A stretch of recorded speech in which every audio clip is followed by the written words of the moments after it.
No one on the East Coast can escape the nasty cicada invasion, not even the commander-in-chief. Watch out for the cicadas. I just got one from the government. And these bugs are here to stay for a while in this week's Top 5. Welcome to Know This. Let's count down and get to the biggest stories you need to know. Starting at number 5, Jeff Bezos set to be the first of the billionaire space enthusiasts to leave Earth when he blasts off next month.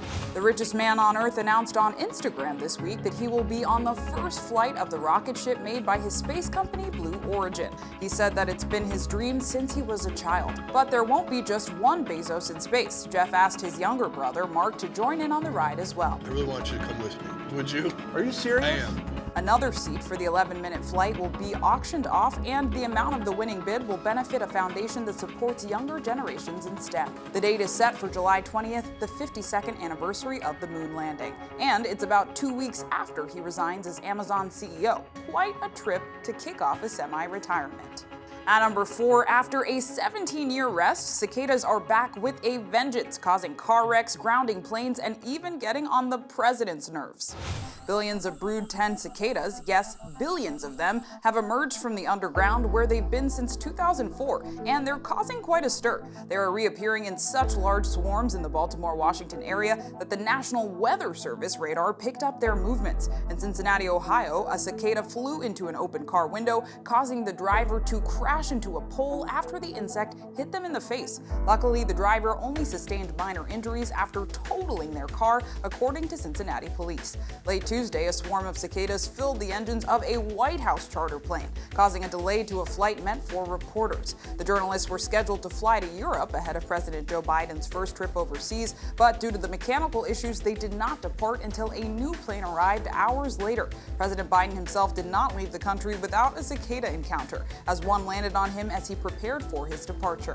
Watch out for the cicadas. I just got one from the government. Experts say the cicadas will be around for 4 to 6 weeks so they can mate, and then their nymphs will head underground for 17 years until it's time for them to emerge in 2038.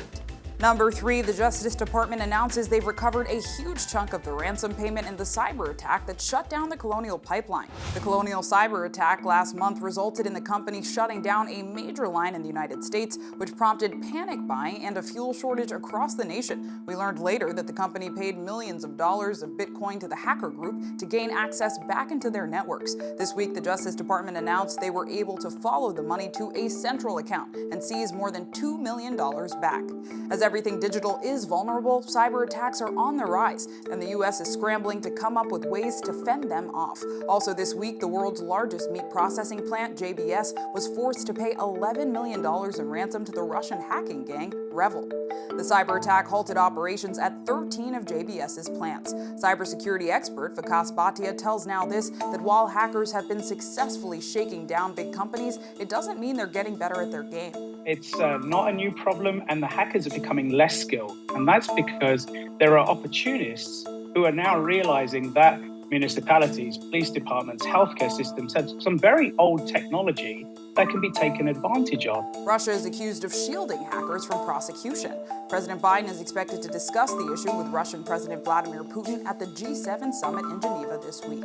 At number 2, the Delta strain, a highly contagious variant of COVID-19, is now spreading in the United States. The Delta variant originated in India and has spread around the world. It's now the dominant strain in the UK, accounting for some 60% of infections. Dr. Fauci says he doesn't want to see that happening here. We don't want to let happen in the United States what is happening currently in the UK. The CDC reports that 6% of new COVID infections in the U.S. are the Delta variant. And it's not just highly contagious, the symptoms can be more severe, and it's been spreading in younger patients. While more than half of Americans are fully vaccinated, the slowdown in vaccinations is leaving millions vulnerable to that Delta threat. And at number 1, Vice President Kamala Harris has a bumpy trip to Latin America in her first foreign tour in office. Harris was slammed by folks on both sides of the aisle this week over comments she made during her visits to Guatemala and Mexico. She was visiting with foreign leaders to address some of the root issues causing people to leave their home countries. It was her first major envoy since President Biden appointed her as the lead on immigration.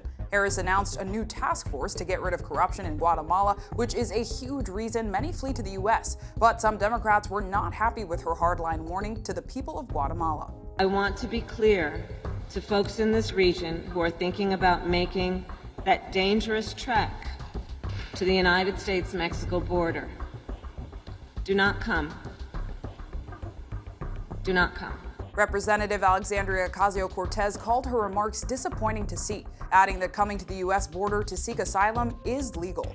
Harris stepped into more political quicksand in an NBC interview with a clumsy response when asked why she hasn't visited the U.S.-Mexico border. Do you have any plans to visit the border? At some point, we are going to the border. We've been to the border. So this whole thing about the border, we've been to the border. We've been to the border. You haven't been to the border. And I haven't been to Europe. Despite the criticism, White House officials are still calling the trip a success. Harris is now promising a visit to the U.S.-Mexico border soon. That's this week's Top 5. What was the biggest story for you? Tell me in the comments below, and be sure to follow our page for more news. We'll see you right back here next time for more news you need to know.